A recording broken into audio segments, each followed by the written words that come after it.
Good morning students. आशा करते हैं कि आप सब लोग स्वस्थ और सुरक्षित होंगे। पिछली कक्षाओं में हम लोगों ने शिक्षण के सिद्धांत पढ़े थे। आज हम लोग शिक्षण के सूत्र पढ़ेंगे जिन्हें अंग्रेजी में मैगजिम्स ऑफ टीचिंग कहा जाता है।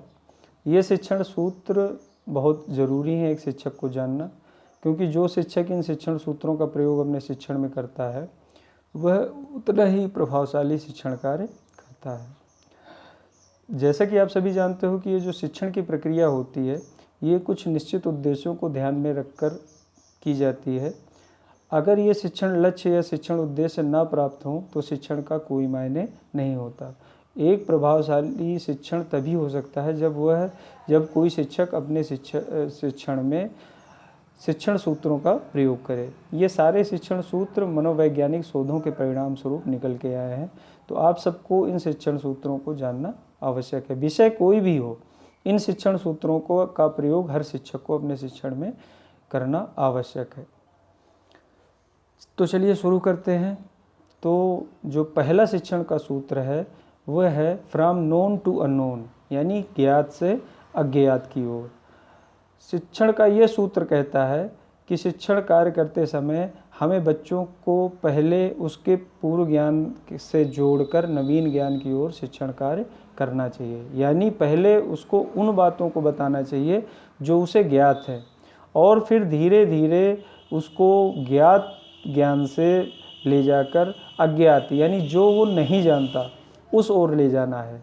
तो यानी इस बात का आप याद रखिए, अपने शिक्षण कार्य करते समय आप पहले बच्चों को उन चीज़ों के बारे में बताएं जो उसे पहले से ज्ञात हैं, और फिर धीरे धीरे अज्ञात की ओर उन्हें ले जाएं। फिर दूसरा जो शिक्षण का सिद्धांत है वह सिद्धांत है सिंपल टू कॉम्प्लेक्स, यानी सरल से जटिल की ओर। सरल से जटिल की ओर सिद्धांत ये कहता है कि पहले हमें छात्रों को सरल चीज़ें बतानी चाहिए। जब हम सरल चीज़ें पहले बताएंगे तो उससे बच्चे को सीखने में आसानी होगी और धीरे धीरे वह कठिन संप्रत्यय को समझने के योग्य बन जाएगा। इसके उल्टा अगर हम ये करें कि हम बच्चों को पहले ही कठिन चीज़ें बताना शुरू कर देंगे तो वो उसे समझने में दिक्कत होगी, और जब दिक्कत होगी तो धीरे धीरे उसकी उस विषय के प्रति रुचि कम हो जाएगी, वो उस विषय से बचने लगेगा। तो इसकी अपेक्षा हमें ये करना चाहिए कि बच्चों को पहले सरल संप्रत्यय बताएं या सरल कॉन्सेप्ट्स बताएं और फिर धीरे धीरे कठिनता की ओर ले जाएं। जब वो पहले सरल संप्रत्यय सीखेगा तो उसे सीखने में आसानी होगी और उसका आत्मविश्वास भी बढ़ेगा। तो इससे ये फ़ायदा होगा कि आपका जो शिक्षण लक्ष्य है वह आसानी से प्राप्त होगा। इसके बाद जो अगला शिक्षण का सूत्र है वह है फ्रॉम इंडेफिनिट टू डेफिनिट, यानी अनिश्चित से निश्चित की ओर। From indefinite to definite. तो ये जो सिद्धांत है ये सिद्धांत ये कहता है कि जो बच्चों का पूर्व ज्ञान होता है वो प्रायः अनिश्चित होता है।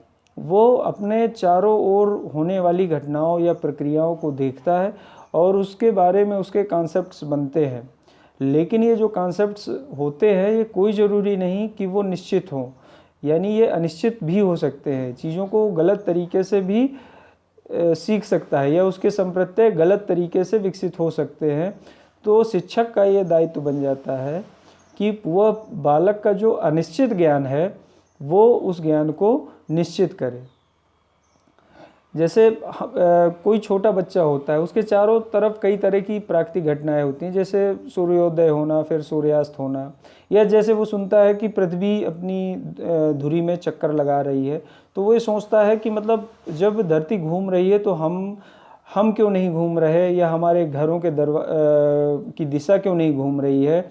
तो ये जो कॉन्सेप्ट है वो अपने हिसाब से ही सोचता रहता है कि ये ऐसे होता होगा, लेकिन उसका जो ज्ञान होता है वो निश्चित नहीं होता। तो शिक्षक का ये दायित्व होता है कि वह उसके अनिश्चित ज्ञान को निश्चित ज्ञान में परिवर्तित करे।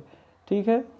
इसके बाद जो अगला जो शिक्षण का सिद्धांत है वह है फ्रॉम कंक्रीट टू abstract, यानी मूर्त से अमूर्त की ओर। मूर्त से अमूर्त की ओर जो शिक्षण का सिद्धांत है, यह सिद्धांत ये कहता है कि छात्रों को पहले मूर्त वस्तुओं से परिचित कराएं, उसके बाद उसे अमूर्त संप्रत्यय बताएं। यानी पहले, जैसे आप जानते हो कि जैसे जब कोई छात्र छोटा होता है, यानी उसका मानसिक विकास उतना नहीं होता, तो वह उसे चीज़ों को समझने में कठिनाई का अनुभव होता है। यानी हमें पहले छात्र को मूर्त ज्ञान देना चाहिए और फिर धीरे धीरे अमूर्त ज्ञान देना चाहिए। जैसे अमूर्त चिंता, जैसे आप लोगों ने पढ़ा होगा मनोविज्ञान में पिछले सेमेस्टर में कि जो शिक्षक छात्र की जो अवस्थाएं होती हैं वो 3 अवस्थाओं में होती हैं, मेमोरी लेवल, अंडरस्टैंडिंग लेवल और रिफ्लेक्टिव लेवल। तो सबसे पहले उसका मेमोरी लेवल होता है, फिर अंडरस्टैंडिंग लेवल होता है, फिर रिफ्लेक्टिव लेवल होता है। तो हमें छात्रों को पहले मूर्त ज्ञान देना चाहिए, यानी मूर्त मतलब जिसको देख छू महसूस कर सके या जिसको अपने चारों तरफ देखता सुनता है, उससे संबंधित ज्ञान देना चाहिए। और फिर धीरे धीरे जो सिद्धांत हैं या विचार हैं जो कि अमूर्त होते हैं, उनका ज्ञान हमें छात्रों को देना चाहिए। तो आज की कक्षा में इतना ही। बाकी और जो शिक्षण के सूत्र हैं, उन शिक्षण के सूत्रों को हम अगली कक्षा में अध्ययन करेंगे। धन्यवाद। आपका दिन शुभ हो।